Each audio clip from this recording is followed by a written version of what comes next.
आज हमारे देश भारत के लिए गौरवान्वित भरा पल है जब चंद्रयान-3 सफलतापूर्वक सॉफ्ट लैंडिंग करके देश ही नहीं बल्कि पूरी दुनिया में अपना कीर्तिमान स्थापित किया।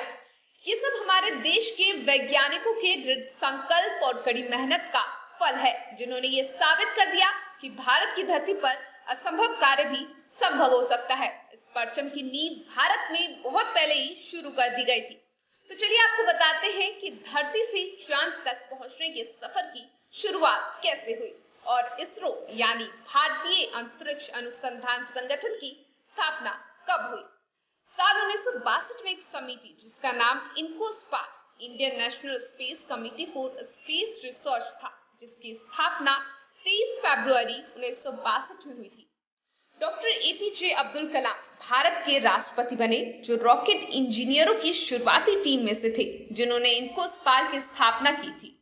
बाद में टर्ल्स का नाम विक्रम साराभाई अंतरिक्ष केंद्र रखा गया। विक्रम साराभाई के नेतृत्व में संसाधन की कमी के बावजूद भी भारत का पहला रॉकेट लॉन्च किया गया। उस जमाने में रॉकेट के पार्ट साइकिल पे लादकर रॉकेट सेंटर तक पहुंचाया जाता था। भारत का पहला उपग्रह 19 अप्रैल 1975 में सोवियत संघ के रॉकेट की सहायता से अंतरिक्ष में छोड़ा गया था। इसका नाम महान गणितज्ञ आर्यभट्ट के नाम पर रखा गया था।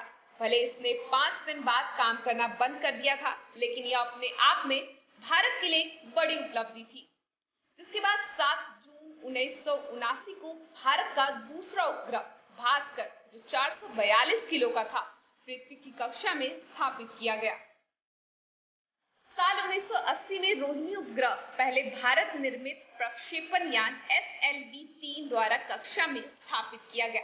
इसरो ने बाद में 2 अन्य रॉकेट विकसित किए, जिसका नाम ध्रुवीय उपग्रह प्रक्षेपण यान PSLV और भू स्थिर उपग्रह प्रक्षेपण यान GSLV है।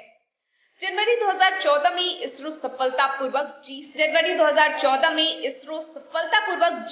14 का एक GSLV-D5 प्रक्षेपण में एक स्वदेशी जनवरी 2014 में इसरो सफलतापूर्वक GSAT 14 का एक GSLV-D5 प्रक्षेपण में एक स्वदेशी क्रायोजेनिक इंजन का प्रयोग किया गया। नवंबर 2008 को चंद्रयान-1 चंद्रमा के दक्षिणी ध्रुव के पास पहुंचकर दुर्घटनाग्रस्त हो गया था, लेकिन तब तक चंद्रयान ने चांद की सतह पर वाटर मॉलिक्यूल्स के होने की खोज कर ली थी। चंद्रयान-2 मिशन, इसके बाद चंद्रयान-2 मिशन 7 सितंबर 2019 को चंद्रमा पर उतरने की प्रक्रिया के दौरान उस समय फेल हो गया था जब उसका लैंडर विक्रम ब्रेक संबंधी प्रणाली में गड़बड़ी होने के कारण चंद्रमा की सतह से टकरा गया था।